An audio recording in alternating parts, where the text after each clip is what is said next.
السلام عليكم ورحمة الله وبركاته. الحمد لله رب العالمين، والصلاة والسلام على سيدنا محمد وعلى آله وصحابه وأتباعه أجمعين، أما بعد. أعوذ بالله من الشيطان الرجيم. بسم الله الرحمن الرحيم. ومن يتق الله يجعل له مخرجا. وقال نبينا محمد رسول الله صلى الله عليه وسلم: الإيمان بضع وسبعون شعبة والحياء شعبة من الإيمان، أو كما قال عليه الصلاة والسلام. எல்லா புகழும் அல்லாஹ் ஒருவனுக்கே உரித்தாகுக. எம்பெருமானார் முஹம்மதுர் ரசூலுல்லாஹி ஸல்லல்லாஹு அலைஹி வஸல்லம் அவர்கள் மீதும், நபி அவர்களின் பாக்கியமான குடும்பத்தார்கள் மீதும்,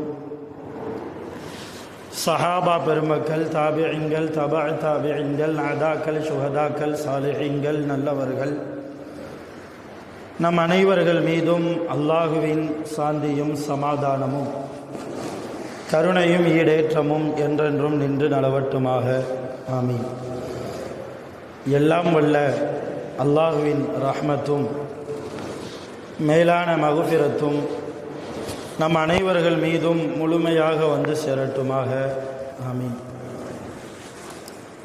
சங்கையான ஜமாத்தார்களே, பெரியோர்களே, அல்லாஹுவின் அருளால் ஜும்மாவுடைய தினத்தில் அல்லாஹுடைய கட்டளையை நிறைவேற்றுவதற்கு நாமெல்லாம் அல்லாஹுடைய ஆலயத்தில் அமர்ந்திருக்கிறோம். இஸ்லாம் அல்லாஹ்வையும் அல்லாஹ்வுடைய ரசூலையும் ஈமான் கொண்ட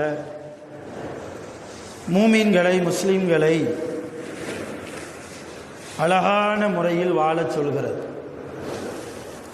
ஒரு முஸ்லிம் என்றால் அவரிடத்தில் இன்னென்ன பண்புகள், இன்னென்ன தன்மைகள், இன்னென்ன அடையாளங்கள் எல்லாம் இருக்க வேண்டும் என்று இஸ்லாம் மிக தெளிவாக வலியுறுத்தி கூறுகிறது. அப்படி நம்முடைய மார்க்கம், நாம் சார்ந்திருக்கிற மார்க்கம் எந்த அடையாளத்தோடு நம்மை வாழச் சொல்கிறதோ அந்த அடையாளங்களில் மிக முக்கியமான ஒரு அடையாளம்தான் வெட்கம். வெட்கத்தோடு வாழ்வது. மனிதர்களுக்கும் மனிதர்கள் அல்லாத படைப்பினங்களுக்கும் இருக்கிற வித்தியாசங்களில் ஒரு மிகப்பெரிய வித்தியாசம் இந்த வெட்க உணர்வு என்பது. இயற்கையாகவே ரப்புல் ஆலமீன் அல்லாஹ் ஜல்ல ஷானஹு வ தஆலா மனிதர்களுக்கு வெட்க உணர்வை கொடுத்திருக்கிறார். மற்ற பிராணிகள், மற்ற ஜீவராசிகள் வெளியிலே, நடுத்தெருவிலே அது எப்படி சுற்றி திரிகிறதோ அதே போன்று மனிதர்கள் சுற்றி திரிய முடியாது. அப்படி சுற்றி திரிந்தால் நமக்கும் அந்த பிராணிகளுக்கும் எந்த வித்தியாசமும் இருக்க முடியாது. ஆக அல்லாஹ் எல்லா படைப்பினங்களுக்கும் மனிதர்களுக்கும் நடுவே வித்தியாசப்படுத்தி காட்டுவது வெட்கத்தை தான். அப்படிப்பட்ட வெட்க உணர்வு கொண்ட ஈமான்தாரிகளாக, வெட்க உணர்வு நிறைந்தவர்களாக முஸ்லிம்கள் வாழ வேண்டும் என்று அல்லாஹ்வும் ஆசைப்படுகிறான். நபிகள் நாயகம் ஸல்லல்லாஹு அலைஹி வஸல்லம் அவர்களும் இந்த வெட்கம் சம்பந்தமாக நிறைய ஹதீஸுகளை கூறியிருக்கிறார்கள். நபி ஸல்லல்லாஹு அலைஹி வஸல்லம் அவர்கள் கூறிய ஒரு ஹதீஸை அபூ ஹுரைரா ரலியல்லாஹு அன்ஹு அவர்கள் அறிவிக்கிறார்கள். இன்ன அவ்வல மா யர்ஃபஉ மின் ஹாதிஹில் உம்மா, இந்த உம்மத்திடம் இருந்து எடுக்கப்படக்கூடிய முதலாவது காரியம், அல்லாஹ் கியாமத் நாள் நெருங்க நெருங்க மனிதர்களிடமிருந்து சில நல்ல குணங்களை எடுத்து விடுவார். மனிதர்களிடத்திலிருந்து சில விஷயங்களை பிடுங்கி விடுவான்.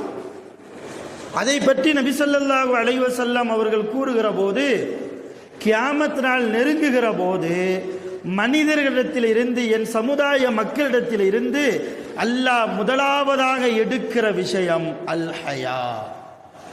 ஹயா என்றால் வெட்கம். வெட்கத்தை முதலில் அல்லாஹ் அகற்றி விடுவான். வெட்கம் கலைந்து விட்டால் தீமைகள் அங்கே வந்துவிடும். எங்கே வெட்கம் இல்லையோ, யாரிடத்தில் வெட்க உணர்வு இல்லாமல் போகுமோ அங்கே அல்லாஹ் போய்விடுகிறான், ஷைத்தான் வந்து விடுகிறான். எப்பொழுது நாம் பாவம் செய்கிறோம்? வெட்கம் இல்லாத போதுதான் பாவம் செய்கிறோம். வெட்கம் பிடுங்கப்படுகிற போது உள்ளங்கள் மௌத்தாகிறது என்கிறார்கள் நபிகள் நாயகம் ஸல்லல்லாஹு அலைஹி வஸல்லம். அது சம்பந்தமான ஹதீஸை நான் பின்னால் சொல்கிறேன். ஆக ஆரம்பமாக நபி ஸல்லல்லாஹு அலைஹி வஸல்லம் இந்த உம்மத்தை எச்சரித்தது, கியாமத் நாளுடைய நெருக்கத்தில் என் சமூக மக்களிடத்தில் இருந்து அல்லாஹ் முதலாவது எடுக்கிற விஷயம் வெட்கம்தான். இன்றைக்கு பரவலாக நாம் பார்க்கிறோம். பரவலாக சிறுவர்கள் முதல் பெரியவர்கள் வரைக்கும் சில பேர்களை தவிர, விரல் விட்டு எண்ணக்கூடிய சில சாலிஹீன்களை, நல்லவர்களை தவிர மீதம் இருக்கிற இந்த சமுதாயத்தில் வெட்க உணர்வு காணாமல் போய் இருக்கிறது. வெட்க உணர்வு இருந்தால் பாவங்களை விட்டும் நாம் காப்பாற்றப்படுகிறோம். வெட்க உணர்வு இல்லாமல் போய்விட்டதால் தான் நிறைய ஜும்மாக்களில் பாவங்களால் ஏற்படக்கூடிய விபரீதங்களை ஆலிம்கள் பயானாக செய்யக்கூடிய சூழ்நிலை ஏற்படுகிறது. நபி ஸல்லல்லாஹு அலைஹி வஸல்லம் அவர்கள் வெட்கத்தை குறித்து பேசி வருகிற போது அப்துல்லா இப்னு அப்பாஸ் ரலியல்லாஹு தஆலா அன்ஹு அவர்கள் ஒரு செய்தியை அறிவிக்கிறார்கள். இப்னு மாஜா என்ற ஹதீஸ் கிதாபிலே இந்த ஹதீஸ் பதிவாகிறது. ரசூலுல்லாஹி ஸல்லல்லாஹு அலைஹி வஸல்லம் அவர்கள் சொன்னார்கள், இன்னலி குல்லி தீனின் ஹுலுகா. ஒவ்வொரு மார்க்கத்திற்கும் சில குணங்கள் உண்டு, சில நல்ல குணங்கள் உண்டு. வைன்ன ஹுலுக்கல் இஸ்லாம், இந்த இஸ்லாத்தினுடைய நல்ல குணம் என்ன தெரியுமா? அதுதான் அல் ஹயா, வெட்கம். இப்ப இஸ்லாத்திற்கே நல்ல குணம் வெட்கம் என்று நபி ஸல்லல்லாஹு அலைஹி வஸல்லம் அவர்கள் கூறியிருக்கிறார்கள் என்றால், அந்த இஸ்லாமிய மார்க்கத்தில் ஈமான் கொண்டு இஸ்லாமியர்களாக வாழக்கூடிய நாம் எந்த அளவு வெட்க உணர்வோடு வாழ வேண்டும். சாலிஹீன்களுடைய வாழ்க்கையை எடுத்து பார்க்கிறோம். தடித்த வார்த்தைகளை பேசுவதற்கு வெட்கப்பட்டார்கள், சப்தமிட்டு சிரிப்பதற்கு வெட்கப்பட்டார்கள். நபி ஸல்லல்லாஹு அலைஹி வஸல்லம் அவர்கள் தங்களுடைய சபையில் கடவாய் பற்கள் தெரிகிற அளவுக்கு சிரித்த நேரங்கள் என்று ஹதீஸில் எடுத்து பார்த்தால் சில சொற்ப நேரங்கள் தான் இருக்கும். சில சொற்ப, ஒரு 4 வாட்டியோ 5 வாட்டியோ, கூடுதலாக சொன்ன போனால் ஒரு 10 வாட்டி. அதற்கு மேலே நபி ஸல்லல்லாஹு அலைஹி வஸல்லம் தங்களுடைய 63 ஆண்டு கால உலக வாழ்க்கையில் சிரிக்கிற போதும் கூட, சிரிப்பது ஹலால் தான், அது ஹராம் அல்ல. சந்தோஷத்தின் வெளிப்பாடு, மகிழ்ச்சியின் வெளிப்பாடு.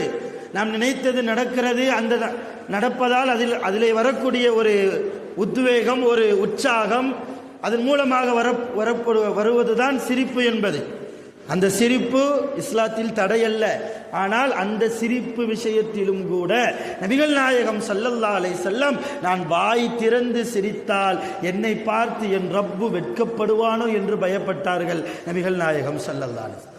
இன்னைக்கு ஒன்றுக்குமே உதவாத விஷயத்திற்கெல்லாம் வாய் திறந்து சிரிக்கிற சமூகமாக, அதனாலவோ என்னவோ தெரியவில்லை, நம்மை பார்த்து பிற சமூகங்கள் எல்லாம் சிரித்து கொண்டிருக்கிறது. என்ன இந்த பாய்மார்கள், இவர்களுக்குள்ளேயே ஒற்றுமை இல்லையே, இவர்கள் என்ன முஸ்லிம்கள் என்றெல்லாம் அடுத்த மதத்தை சார்ந்தவர்கள் நம்மை பார்த்து ஏளனமாக எள்ளி நகையாடக்கூடிய ஒரு தரத்திற்கு நாம் போய்விட்டோம். இப்ப நபி ஸல்லல்லாஹு அலைஹி வஸல்லம் அவர்களுடைய சிரிப்பு நமக்கு முன்மாதிரி. அல்லாஹ் குர்ஆனில் சொல்கிறான், ஃபல்யல்ஹகு கலீலா, குறைவாக சிரியுங்கள். குர்ஆன் கூறாத விஷயமே கிடையாது, குர்ஆன் சொல்லாத விஷயமே கிடையாது.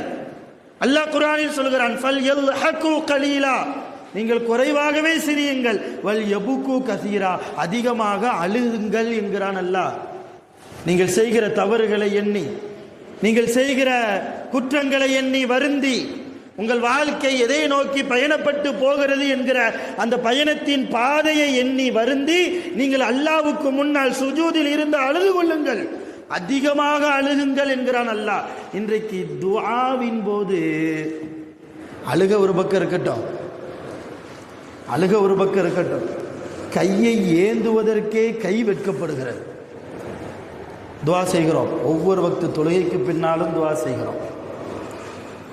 சில பேரை பார்த்தா மடியிலேயே இப்படி கையை வச்சுக்கிறது இல்லையா, சில பேரை நெஞ்சில் இப்படி வச்சுக்கிறது. விசாலமாக என் ரப்பு என் பாவத்தை மன்னிக்க வேண்டுமே என்று வானத்தை நோக்கி கைகள் போவதற்கு மறுக்கிறது என்றால் எப்படிப்பட்ட சூழ்நிலையில் நம்முடைய கல்வை நாம் வைத்திருக்கிறோம்?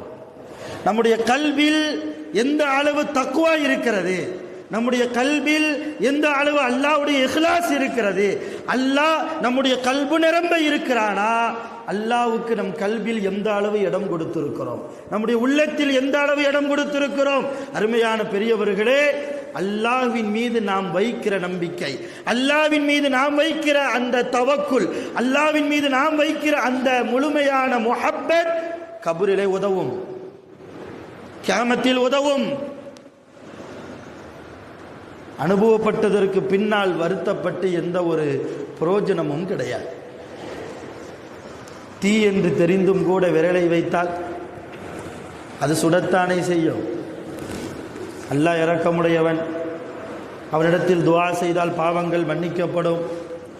அவனிடத்தில் கரங்களை உயர்த்தினால் நம் கரங்களை அல்லாஹ் வெறுங்கைகளாக திரும்ப போடுவதில்லை. எல்லாம் தெரியும், ஆனால் அல்லாஹ்வுக்கு முன்னால் கரங்களை உயர்த்துவதற்கு நாம் வெட்கப்படுகிறோம். எந்த விஷயத்தில் வெட்கப்பட வேண்டுமோ அங்கே வெட்கப்படாமல், அருமையான பெருமக்களே, இஸ்லாம் எல்லா காரியங்களிலும் நீங்கள் வெட்கத்தை பேணுங்கள் என்கிறது. பேசுகிறீர்களா, வெட்கத்தோடு பேசுங்கள். உங்கள் பார்வையில் வெட்கம் இருக்க வேண்டும், உங்கள் பேச்சில் வெட்கம் இருக்க வேண்டும், உங்கள் நடத்தையில் வெட்கம் இருக்க வேண்டும், உங்கள் நடைமுறையில் இருக்க வேண்டும். வெட்கம் இன்னும் உச்சகட்டமாக சொல்வதாக இருந்தால், நம் மனைவியோடு நாம் தனிமையில் இருக்கிற போதும் கூட என் ரப்பு என்னை பார்ப்பான் என்கிற வெட்கம் இருக்க வேண்டும். அதனால தானே ஆயிஷா அம்மா சொன்னாங்க, பல தடவை சொல்லியிருப்பேன், என்னுடைய மறைவிடத்தை நபிகள் நாயகம் ஸல்லல்லாஹு அலைஹி வஸல்லம் அவர்கள் பார்த்ததே இல்லை, நபி அவர்களுடைய மறைவிடத்தை நானும் பார்த்ததில்லை. இத்தனைக்கும் கணவன் மனைவி, எந்த அளவு வெட்க உணர்வு! அங்கே எல்லாம் ஹலால். ஒரு மனைவிக்கு ஒரு கணவன் முழுக்க ஹலால், ஒரு கணவனுக்கு ஒரு மனைவி முழுக்க ஹலால். ஹலாலாக இருந்தாலும் கூட என் ரப்பு என்னை இந்த நேரத்தில் பார்க்கிறான், அவன் வெட்கப்படுவான், அவன் முகத்தை திருப்பி விடுவானோ என்கிற பயம் இன்றைக்கு நிறைய பேருக்கு காணாமல் போய்விட்டதே.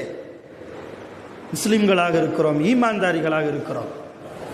ஈமானில் ஒரு பகுதி வெட்கம் என்றார்கள் ரசூலுல்லாஹ். வெறுமன தொழுவது மட்டுமல்ல ஈமான், ஒரு ரமலான் மாதத்தில் நோன்பு நோற்பது மட்டுமல்ல ஈமான், வெட்கத்திலும் ஈமான் இருக்கிறது. ஈமானில் ஒரு பகுதி வெட்கம். அல் ஈமான், ரசூலுல்லாஹ் சொன்னாங்க, அல் ஈமான் பிதுஉ வ சபஊன ஷுஅபா, ஈமான் என்பது 70க்கும் மேற்பட்ட கிளைகளை கொண்டது. ஈமானுக்கு 70க்கும் மேற்பட்ட கிளைகள் இருக்கிறது. அதில் ஒரு கிளை வல் ஹயாஉ ஷுஅபத்தும் மினல் ஈமான், வெட்கம் ஈமானினுடைய ஒரு கிளை, ஒரு பார்ட். வெட்கம் இல்லையா தொழுகை பிரயோஜனம் இல்லை, வெட்க உணர்வுள்ள வாழ்க்கை இல்லையா ரமலான் மாதத்தின் நோன்பு பிரயோஜனம் இல்லை, வெட்கமில்லாத நோன்பு, வெட்கமில்லாத வாழ்க்கை இல்லையா குர்ஆன் திலாவத், எந்த அமலுமே நமக்கு பிரயோஜனம் அளிக்காது என்பதை இந்த ஹதீஸின் மூலமாக நாம் புரிந்து கொள்ள முடிகிறது. வெட்கம் கம்மியாகி விட்டால், அதை பற்றியும் ரசூலுல்லாஹ் சொன்னாங்க, வெட்கம் கம்மியாகி விட்டால், சில பேருக்கு உச்சகட்டமான வெட்கம் இருக்கும், சில பேருக்கு நடுத்தரமாக இருக்கும், சில பேருக்கு ரொம்ப கம்மியாக இருக்கும், சில பேருக்கு அறவே வெட்க உணர்வே இருக்காது. ரசூலுல்லாஹ் அதை பற்றியும் சொல்கிறார்கள், கில்லத்துல் ஹயா குஃப்ருன். எங்க போய் நிப்பாட்டுறாங்க பாருங்க, குஃப்ர் என்கிறார்கள். வெட்கம் உங்களிடத்தில் கம்மியாக இருந்தால் நிராகரிப்பை குஃப்ரிலே போய் அது தள்ளிவிடும், நீங்கள் காஃபிராக மரணிப்பதற்கு அது காரணமாகிவிடும். வெட்க உணர்வுதான் எல்லாவற்றிற்கும் அடிப்படை, எல்லாவற்றிற்கும் அடிப்படை. ஒரு சாதாரண மனிதன் புனிதனாக மாற வேண்டும் என்றால் நிறைய அமல் செய்யணும், பாவங்களை விட்டும் விலகணும். பாவங்களை விட்டும் எப்பொழுது விலகுவான்? வெட்கம் இருந்தால்தான் விலகுவான். என் ரப்பு இதையெல்லாம் ஹராமாக்கி இருக்கிறான். இன்னென்ன காரியங்களை எல்லாம் என்னை படைத்த ரப்புல் ஆலமீன் ஹராமாக்கி இருக்கிறான். அவன் ஹராமாக்கிய காரியங்களை நான் எப்படி ஹலாலாக்குவது, என் வாழ்க்கையில் நான் எப்படி நடைமுறைக்கு கொண்டு வருவது, நான் வெட்கப்படுகிறேன் என்று சொல்லி ஒரு மனிதர் அல்லாஹ் ஹராமாக்கிய காரியங்களை விட்டு ஒதுங்குவாரையானால் ஈமானில் பலமான ஈமான் அவரிடத்தில் வரும். குஃப்ரை விட்டும் அவர் பாதுகாக்கப்படுகிறார். ஒருவேளை வெட்கம் இல்லை என்றால் தொடர்ந்து அந்த பாவத்திலேயே மூழ்கி மூழ்கி மூழ்கி கடைசியில் அவருடைய இறுதி முடிவு என்பது அல்லாஹ்வுக்கு பிடிக்காத முடிவாக, நரகத்தின் பக்கம் கொண்டு போய் சேர்க்கிற முடிவாக அமைந்துவிடும். நிறைய பேரை பார்க்கிறோம். உலகத்தில் வாழ்கிற போது தொழுகையாளிதான், நோன்பாளிதான், நிறைய கொடைவள்ளல் தான தர்மம் கொடுக்கக்கூடியவர் தான். இருந்தாலும் அவருடைய சில பேருடைய இறுதி முடிவு வேற மாதிரி போய் முடிகிறது என்றால் நல்லா அவங்களுடைய வாழ்க்கையை எடுத்து பார்த்தா அவங்கள்ட்ட வெட்கம் இல்லாமல் இருக்கும். வெட்க உணர்வு கொஞ்சம் கம்மியாக இருக்கும். இன்னைக்கு ரோட்டில் நடந்து போகிற போதும் கூட முட்டுக்காலுக்கு மேலே வேஷ்டியை கெட்டிட்டு போனால் தான் பிள்ளைகளுக்கு கெத்து என்று நினைத்து போகக்கூடிய வாலிபர்கள் இல்லையா? எப்படி வெட்கம் இருக்கும்? சிறு பிராயத்திலிருந்தே வெட்க உணர்வோடு நம்முடைய பிள்ளைகளை நாம் உருவாக்க வேண்டும். பெற்றோர்களுக்கு மத்தியில் சில வெட்க உணர்வுகள் வேண்டும், பிள்ளைகளுக்கு மத்தியில் பெற்றோர்களுக்கு சில வெட்க உணர்வுகள் வேண்டும். தரம் பிரித்து யார் யாரிடத்தில் எப்படி நடந்து கொள்ள வேண்டுமோ, எப்படி நடக்க வேண்டும் என்று இஸ்லாமிய மார்க்கம் கூறுகிறதோ அதுபோன்று நம்முடைய மார்க்கத்தில் நாம் மிக அழகான வாழ்க்கையை வாழ வேண்டும் என்பதைத்தான் வல்ல ரஹ்மான் நம்மிடத்திலிருந்து எதிர்பார்க்கிறார்.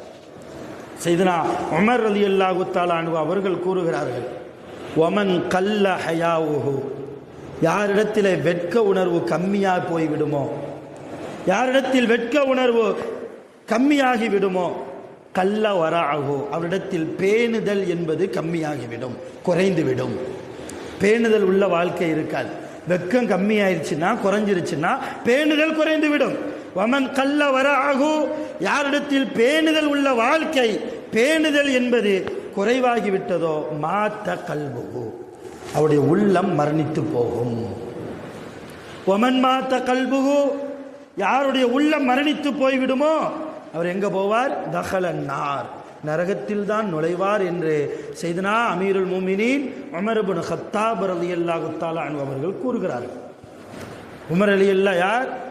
இன்னல்லாஹ யன்திகு அலா லிசானி உமர, உமர் ரலியல்லாஹுடைய நாவிலே அல்லாஹ் பேசுகிறான் என்று நபி அவர்களால் போற்றப்பட்ட செய்தனா உமர் ரலியல்லாஹு வெட்கம் இல்லாமல் போனால், வெட்கம் கம்மியாகிவிட்டால் பேணுதல் குறைந்துவிடும். பேணுதல் குறைந்து விட்டால் உங்கள் உள்ளம் மரணித்து போகும். உங்கள் உள்ளம் மரணித்து போய்விட்டால் நீங்கள் நரகத்திற்கு போவீர்கள் என்று நம்மை எச்சரிக்கிறார்கள். ஆக அடிப்படை நோக்கமே நாம் சுவனம் போக வேண்டும் என்பதுதான். நல்ல தொழுகையாளியை கூப்பிட்டு உங்கள் ஆசை என்னன்னு கேட்டால் சுவனம் போகணும். தொழுகையின் தொடர்பில்லாதவரை கூப்பிட்டு உனக்கு சொர்க்கம் வேணுமா நரகம் வேணுமான்னு கேட்டால் அவரும் சொர்க்கம் தான் சொல்லுவார். யாருமே நரகத்தை சூஸ் பண்ண மாட்டோம் இல்லையா? இப்போ சுவனம் வேண்டும் என்றால் எப்படி தொழுகை அவசியமோ, எப்படி நோன்பு அவசியமோ, எப்படி ஹஜ்ஜு அவசியமோ, எப்படி ஜகாத் அவசியமோ, அதே போன்று பேணுதல் உள்ள வாழ்க்கை அவசியம். பேணுதல் உள்ள வாழ்க்கை எப்பொழுது கிடைக்கும்? ஹயா இருந்தால்தான் கிடைக்கும், வெட்கம் இருந்தால்தான் கிடைக்கும். நம் வாழ்க்கையில் ஒரு பேணுதல் வேண்டும் அன்பானவர்களே. எல்லாட்டையும் ஓப்பனா இருந்துட முடியாது. மனைவிட்ட சில காரியங்களில் ஓப்பனா இருக்கலாம், மனைவிட்ட ஓப்பனா இருந்த மாதிரி பெற்றவர்கள்ட்ட ஓப்பனா இருக்க முடியாது. மனைவிட்ட கூட சில காரியங்களை மறைத்து விடுவோம், ஆனால் நண்பர்களிடத்தில் எல்லா விஷயத்தையும் சொல்லுவோம் இல்லையா? யார் யாரிடத்தில் யார் யாரை எந்த தரத்தில் வைத்து பார்க்கிறோமோ எல்லாம் நமக்கு தெரிகிறது. ஆனால் எல்லாம் தெரிந்த நமக்கு வெட்க உணர்வை பற்றியும் தெரிய வேண்டும். வெட்க உணர்வு இருக்கணும். ரசூலுல்லாஹ் போதித்து சொன்ன விஷயம், அடிக்கடி உபதேசம் செய்த விஷயம் இந்த வெட்கம்தான். ஒரு தடவை நபி ஸல்லல்லாஹு அலைஹி வஸல்லம் அப்படியே தெருவில் போய்கிட்டு இருக்கும்போது ஒரு மனிதர் தன் சகோதரரை கண்டிக்கிறார், வீட்டு வாசல்ல வச்சு கண்டிக்கிறார். என்ன நீ இப்படிலாம் நடந்தா, இன்னைக்கெல்லாம் நம்ம சொல்லுவோம் இல்லையா, என்ன ஹலால் ஹராம், வட்டி வாங்குறது ஹராம், அதையெல்லாம் பார்த்தா உலகத்தில் வாழ முடியுமா, வட்டி கொடுக்கறதுனால எவ்வளோ லாபம் நமக்கு கிடைக்குது, எல்லாம் பேசுறாங்கல்ல இல்லையா சில பேர். அந்த மாதிரி ரசூலுல்லாஹ்வுடைய காலத்தில் ஒருவர் தன் சகோதரரை வெட்க விஷயத்தில் கண்டிக்கிறார். என்ன எதுக்கெடுத்தாலும் வெட்கப்பட்டுக்கிட்டே இருக்க, ஒரு வியாபாரத்துக்கு போக சொன்னால் அங்கே வெட்கம், பெற்றோரிடத்தில் தாய் தந்தை இடத்தில் பேச சொன்னால் பேச வேண்டிய இடத்தில் பேசாமல் அங்கே வெட்கம். இந்த வெட்கம் எல்லாம் என்றைக்கும் உதவாது என்று கண்டிக்கிற போது நபி ஸல்லல்லாஹு அலைஹி வஸல்லம் அப்படியே அந்த சைடில் போனாங்க. அவங்க காதில் இது விழுது. உடனே ரசூல் ஸல்லல்லாஹு அலைஹி வஸல்லம் அந்த தோழரிடத்தில் வந்து சொன்னாங்க, இன்னக லதஸ்தஹி. அந்த சகோதரர் சொன்னார், நீ ரொம்ப வெட்கப்பட்டுக்கிட்டே இருக்க, இப்படியே வெட்கப்பட்டு கொண்டே இருந்தால் கத அல்லரிபுக்க, நான் உன்னையே அடிச்சிருவேன். இதை கேட்ட உடனே ரசூல் ஸல்லல்லாஹு அலைஹி வஸல்லம் அந்த தோழரிடத்தில் போய் தாஉஹு, தோழரே உன் சகோதரரை விட்டுவிடு, எதற்காக அவரை நீ கண்டிக்கிறாய்? ஃபஇன்னல் ஹயாஅ மினல் ஈமான், ஹயா என்பது வெட்கம் என்பது ஈமானில் ஒரு பகுதி. அவர் நல்ல ஈமானில் இருக்கிறார், மிக உயர்ந்த ஈமானில் உன் சகோதரர் இருக்கிறார், அவரை ஈமானில் கடைசி பகுதிக்கு நீ ஏன் தள்ளுகிறாய்? அவரை அடிப்பதாகவே நீ சொல்கிறாயே, நீ அவரை கண்டிக்க வேண்டாம். அவர் நல்ல குணத்தில் இருக்கிறார், நல்ல வெட்கத்தோடு இருக்கிறார், ஈமானில் உயர்ந்த இடத்தில் இருக்கிறார், அல்லாஹ்வுக்கு பிடித்தமான தரத்தில் இருக்கிறார், அவரை அப்படியே விட்டு விடுங்கள் என்று நபிகள் நாயகம் ஸல்லல்லாஹு அலைஹி வஸல்லம் கண்டித்த தோழரை கண்டித்தார்கள். இந்த ஹதீஸ் அப்துல்லா இப்னு உமர் ரலியல்லாஹு அன்ஹு அவர்கள் இந்த ஹதீஸ் அறிவிக்கிறாங்க. முஸ்லிம் என்ற ஹதீஸ் கிதாபிலே பதிவாகிறது. ரசூலுல்லாஹ் சொல்றாங்க, இஸ்தஹியு மினல்லாஹி ஹக்கல் ஹயா, ஹயாவுடைய விஷயத்தில் அல்லாஹ்விடத்திலிருந்து நீங்கள் ஹயாவை கேட்டுக்கொள்ளுங்கள், வெட்கத்தை கேட்டுக்கொள்ளுங்கள். எல்லோருக்கும் அந்த வெட்க உணர்வு வருவதில்லை. வெட்கம் இல்லாதவர்கள் வெட்கத்தை அல்லாஹ்விடத்தில் கேட்டு பெற்றுக்கொள்ளுங்கள் என்கிறார்கள் நபிகள் நாயகம் ஸல்லல்லாஹு அலைஹி வஸல்லம். இஸ்தஹியு, வெட்கத்தை தேடுங்கள், அல்லாஹ்விடத்திலிருந்து தேடுங்கள். அல்லாஹ்விடத்தில் எதையெல்லாமோ கேட்கிறோம் இல்லையா? யா அல்லாஹ் என் வியாபாரத்தில் பரக்கத்து வேண்டும் கேட்கிறோம். குழந்தை இல்லையா, யா அல்லாஹ் சாலிகான குழந்தையை கொடு கேட்கிறோம். எல்லாவற்றையும் கேட்கிற நாம் வெட்கத்தையும் அதிகமாக கேட்க வேண்டும், வெட்கத்தையும் அதிகமாக கேட்கணும். வெட்க உணர்வோடு வாழ்வது நபிமார்களுடைய வாழ்க்கை, நபிமார்களுடைய வாழ்க்கை. நபியுனா மூசா அலைஹிஸ்ஸலாம் ஃபிரௌன்ட்ட இருந்து தப்பிச்சு, நான் சொல்றது மூசா நபிக்கு நபி பட்டம் கொடுப்பதுக்கு முன்னால எகிப்தில் ஃபிரௌனுடைய கூட்டத்தாரில் ஒரு ஆளை மூசா நபி ஒரு அடி அடிச்சிட்டாங்க, லேசா ஒரு அடி அடிச்சாங்க, அந்த ஆள் மௌத்தாயிட்டார். ஃபிரௌன் உடனே மூசா நபியை கூட்டு வாங்கங்கிறான். ஃபிரௌனுக்கு முன்னால் போனால் ஃபிரௌன் நம்மை தண்டித்து விடுவானே என்று சொல்லி மூசா நபி எகிப்தை விட்டும் ஒரு கிராமத்துக்கு ஓடி போனாங்க. அந்த கிராமத்துக்கு பேர் மதியன், மதியன் அப்படின்னு அந்த கிராமத்துக்கு பெயர். அங்கே போகிறாங்க, மக்கள் எல்லாம் கிணத்துல தண்ணீர் இறைத்து கொண்டிருக்கிறாங்க. 2 பெண்கள் மட்டும் தூரத்தில் நின்னாங்க. நேராக மூசா நபி போய், அம்மா நீங்கள் தண்ணி பிடிக்கலையான்னு கேட்டாங்க. இப்போ அந்த அம்மா சொன்ன வார்த்தை என்ன தெரியுமா? மூசா நபி காலத்தில் வாழ்ந்த பெண்கள் தூய்மையான பெண்கள், பரிசுத்தமான பெண்கள், அல்லாஹ்வுடைய அருளை பெற்ற பெண்கள். அந்த மாதிரி நம்ம பெண்களையும் நாம உருவாக்கணும். அதற்காக சொல்கிறேன். அந்த பெண்கள் சொன்னாங்க, ஆண்கள் எல்லாம் நிற்கிற அந்த நேரத்தில், ஆண்கள் எல்லாம் நிற்கிற அந்த நேரத்தில் அவங்களுக்கு பக்கத்தில் போய் நான் எப்படி தண்ணீர் எடுக்கிறது? எங்களுக்கு வெட்கமாக இருக்குதுன்னா, வெட்கமாக இருக்குது. கடைசியில் மூசா அலைஹிஸ்ஸலாம் வேறொரு கிணத்தின் மூலமாக உதவி செஞ்சாங்க. வரலாறு ரொம்ப பெரிய வரலாறு, சுருக்கமாக சொல்கிறேன். எப்போதும் தண்ணி பிடிச்சிட்டு வீட்டுக்கு லேட்டாக போகக்கூடிய அந்த 2 பிள்ளைகள், பெண் பிள்ளைகள், அன்றைக்கு மூசா நபியினுடைய உதவியால் சீக்கிரமாகவே வீட்டுக்கு போயிட்டாங்க. வீட்டில் அந்த பெண் பிள்ளைகளுடைய அத்தா, என்னம்மா இன்னைக்கு சீக்கிரம் வந்துட்டீங்களே, எப்போதும் லேட்டாக தானே வருவீங்க, இன்னைக்கு என்ன ரொம்ப சீக்கிரமாக வந்துட்டீங்களேன்னு சொல்லும்போது அந்த பொம்பளை பிள்ளைங்க சொன்னாங்க, ஒரு வாலிபர் எங்களுக்கு உதவி செய்தார். அந்த கிணற ஒரு பெரிய பாறாங்கல் வந்து அடைத்திருந்தது இல்லையா, அந்த பாறாங்கல்லை ஒரே நபராக ஒற்றை நபராக அந்த வாலிபர் கிணத்தினுடைய வாய்ப்பகுதியிலிருந்து எடுத்து போட்டு எங்களுக்கு அந்த கிணத்திலிருந்து தண்ணீர் பிடித்து தந்தால் நாங்கள் சீக்கிரமாக வந்துட்டோம் அந்த 2 பொம்பளை பிள்ளைங்களும் சொன்னாங்க. அப்போ அந்த அத்தா சொன்னாங்க, அந்த நபரை கூட்டுவாங்க, அவருக்கு ஏதாவது அன்பளிப்பு கொடுப்போம், அவருக்கு ஏதாவது கூலி கொடுப்போம். அப்போ அந்த 2 பெண் பிள்ளைகளில் மூத்த பிள்ளை நேராக மூசா நபி இருக்கிற இடத்துக்கு போய், உங்களை எங்கள் அத்தா கூப்பிட்றாங்க, நீங்கள் வாங்க, உங்களுக்கு ஏதாவது கூலி தரணும்னு நினைக்கிறாங்க. சரிம்மா வர்றேன்னு சொல்லி போகிறாங்க. முதல்ல வழிகாட்டுறது யார்? முன்னால் போகிறது அந்த அம்மா, அந்த பெண் பிள்ளை. பின்னாடி வர்றது சையதுனா மூசா அலைஹிஸ்ஸலாம். அப்படி போய்கிட்டு இருக்கும்போது காற்று அடிக்கிற அந்த நேரத்தில் முன்னால் போய்கொண்டு இருக்கிற அந்த அம்மாவினுடைய ஆடை கொஞ்சம் விலகுது. விலகி அந்த அம்மாவினுடைய உடம்பில் இந்த கரண்டக்கால் இருக்கு பற்றியில், அந்த கரண்டக்கால் மட்டும் தெரிஞ்சுது. நம்ம பெரிய புர்கா ஒன்று போட்டிருக்கிறாங்க, காற்று அடிக்கும்போது லேசாக அந்த புர்கா விலகி கரண்டக்கால் மட்டும் தெரியுது. உடனே மூசா நபி அந்த அம்மாவை நிப்பாட்டி, இது சரி வராது, நான் முன்னால் போகிறேன், நீங்கள் பின்னாடி வாங்க, எந்த பக்கம் திரும்பணுமோ அந்த பக்கம் ஒரு கல்லை எடுத்து வீசுங்கள், அல்லது சவுண்டு கொடுங்க, லெஃப்டா ரைட்டா சவுண்டு கொடுங்க, அதை வச்சு உங்கள் வீட்டுக்கு போயிடலாம். உங்கள் ஆடை விலகுகிறது, உங்கள் காலை பார்ப்பதற்கு தோதுவாக நான் பின்னாடி வந்து கொண்டிருக்கிறேன், அது எனக்கு என்னுடைய குணத்திற்கு அழகல்ல, அது எனக்கு பிடிக்கவில்லை, ஆகையினால் நான் முன்னாடி போகிறேன், நீங்கள் பின்னாடி வாருங்கள்.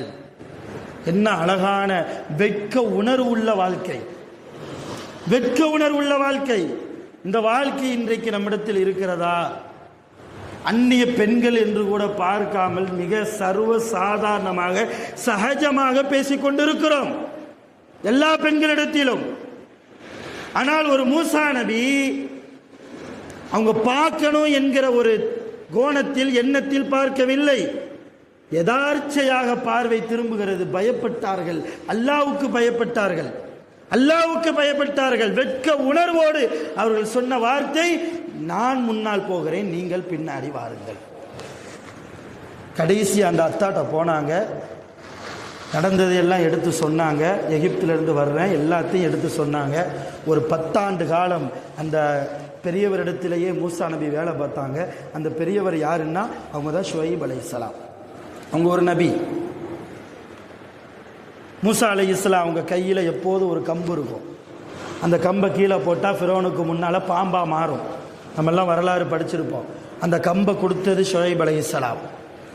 தன் மகளை திருமணம் முடித்து கொடுத்து, மூசா நபிக்கு திருமணம் முடித்து கொடுத்து, திருமணத்தின் அன்பளிப்பாக நபிமார்கள் எல்லாம் வைத்திருந்த அந்த கம்பை இனிமேல் நீங்கள் தான் வைக்க வேண்டும், உங்களுக்கு தான் சொந்தம் என்று சொல்லி அந்த கம்பை கொடுத்ததே ஷுவைப் அலைஹிஸ்ஸலாம். வரலாறு ரொம்ப பெருசு. இப்போ எதற்காக மூசா நபியினுடைய வாழ்க்கையை சொல்கிறேன்னா, எந்த அளவு நபிமார்கள் வெட்க உணர்வோடு வாழ்ந்தார்கள். இன்றைக்கு நான் முதலில் சொன்னது போல சிறுவர்கள் முதல் பெரியவர்கள் வரைக்கும் இந்த வெட்க உணர்வு என்பது காணாமல் போயிருக்கிறது. நபிமார்களுடைய சுன்னத் வெட்கத்தோடு வாழ்வது. நம்மிடத்தில் வெட்க உணர்வு இருக்கிறது என்றால் ரசூல்மார்களுடைய சுன்னத்தில் நாம் இருக்கிறோம் என்று அர்த்தம். நபிமார்களுக்கும் ரசூல்மார்களுக்கும் ஒரு வித்தியாசத்தை நம்ம புரிஞ்சுக்கிடணும். அல்லாஹ்வால் உலகத்தில் அனுப்பப்பட்டவர்கள் நபிமார்கள், ரசூல்மார்கள். நபிமார்களுக்கும் ரசூல்மார்களுக்கு என்ன வித்தியாசம்? அல்லாஹ் யாருக்கெல்லாம் வேதங்களை கொடுத்தானோ அவர்கள் ரசூல்மார்கள். அல்லாஹ்வால் வேதங்கள் வழங்கப்படாதவர்கள் நபிமார்கள். அப்படி அல்லாஹ்வால் வேதம் கொடுக்கப்பட்ட ரசூல்மார்களுடைய சுன்னத் மொத்தம் 4. முதலாவது ஹயா, வெட்கப்படுவது. 2வது தான தர்மம் கொடுப்பது. 3வது மிஸ்வாக்கு செய்வது, ரசூல்மார்களுடைய சுன்னத். 4வது திருமணம் முடிப்பது. துறவி வாழ்க்கை வாழ்வது ரசூல்மார்களுடைய சுன்னத் அல்ல. திருமணம் முடிப்பது நபிமார்கள் ரசூல்மார்களுடைய, அல்லாஹ்வால் வேதம் வழங்கப்பட்ட ரசூல்மார்களுடைய சுன்னத்தாக இருக்கிறது. அந்த சுன்னத்தில் முதலாவது விஷயம் அல் ஹயா என்றார்கள் நபிகள் நாயகம் ஸல்லல்லாஹு அலைஹி வஸல்லம். வெட்கப்பட்டு வாழ்வது. வார்த்தைகளை பிசகி விடாமல், சில நேரங்களில் கோபத்தின் வெளிப்பாடாக சில வார்த்தைகளை பேசுகிறோம். இஸ்லாம் அழகா சொல்லுது. சில இடங்களில் அமைதியாக இருக்க சொல்லுது. சில நேரங்கள் இருக்குது அந்த நேரத்தில் அமைதியாக இருக்கணும். அதில் முதல் இடம் கோபம் வருகிற போது அமைதியாகிடணும், வார்த்தைகளை விடக்கூடாது. அப்படி நம்மை மீறி எல்லை மீறி வருகிறதா, அல்லாஹ் என் வார்த்தையை கேட்கிறானே என்கிற பயம் வரணும். அல்லாஹ் என் வார்த்தையை கேட்கிறான். அல்லாஹ்வுக்கு எந்த ஒரு இடமும், ஒரு குறிப்பிட்ட இடத்தை மட்டும் அல்லாஹ்வுக்கு நான் சொந்தமாக்க கூடாது. எல்லா இடமும் அல்லாஹ்வுக்கு சொந்தம். அல்லாஹ் வானத்தில் 7வது வானத்தில் அரிசியில் உட்கார்ந்து இருக்கிறான் அப்படின்னு நம்புறதே ஈமானில் மிகப்பெரிய குறை. அல்லாஹ் எல்லா இடத்திலும் இருக்கிறான்.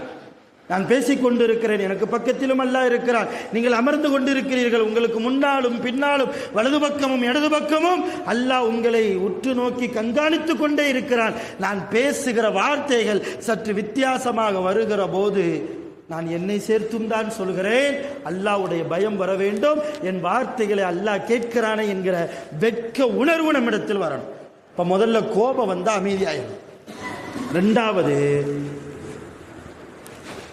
யாராவது நம்ம பற்றி விமர்சிச்சாங்கன்னா, எல்லாரும் நம்மளை புகழணும்னு நினச்சா அது வாழ்க்கையே இல்லை. ஒரு 20 பேர் நம்மளை புகழ்ந்தாங்கன்னா ஒரு 2 பேராவது நம்மளை பற்றி விமர்சனம் செய்கிறதுக்கு ஆள் இருக்கணும். அப்போ தான் வாழ்க்கையே சுவாரஸ்யமாக போகும் இல்லையா? அப்படி யாராவது நம்மளை பற்றி விமர்சனம் செஞ்சாங்கன்னா அந்த நேரத்திலும் நாம் அமைதியாக இருக்க வேண்டும், பொறுமையாக இருக்கணும், வெட்க உணர்வோடு இருக்கணும். மூணாவது சில இடம் இருக்குது. மூணாவது இடம், நமக்கு பிடிக்காத சில பேர் இருப்பாங்க. அவங்களை பற்றி வேற யாராவது நம்மிடத்தில் குறையாக பேசினால், எனக்கு உங்களை பிடிக்கலன்னு வைங்க, உங்களை பற்றி வேற யாராவது என்கிட்ட வந்து பேசுகிறாரு, அந்த நேரத்தில் என்ன செய்யணும்? ரொம்ப அமைதியாக இருக்க வேண்டும். நம்மளை ஏற்றி விடுறதுக்குன்னு சில பேர் இருப்பாங்க, நம்மளை மேலே கொண்டு போகிற மாதிரி கொண்டு போய் மேலேருந்து கீழே போடுறதுக்கும் சில பேர் இருப்பாங்க. எல்லா இடத்திலும் அமைதியாகவும் பொறுமையாகவும் வெட்க உணர்வோடும் நாம் வாழ வேண்டும் என்று படைத்த ரப்புல் ஆலமீன் நம்மிடத்தில் எதிர்பார்க்கிறான். அவன் எதிர்பார்ப்புக்கு ஏற்றாற் போல் நம்முடைய வாழ்க்கையை நாம் அமைத்துக் கொள்வோம். வல்ல ரஹ்மான் எல்லா விதத்திலும் அவனால் அருள் செய்யப்பட்ட வாழ்க்கையாக நம்முடைய வாழ்க்கையை நம் அனைவர்களையும் வாழச் செய்வானாக. ஆகிரு தஅவானா அனில் ஹம்துலில்லாஹி ரப்பில் ஆலமீன். அஸ்ஸலாமு அலைக்கும் வரஹ்மத்துல்லாஹி வபரகாத்துஹு.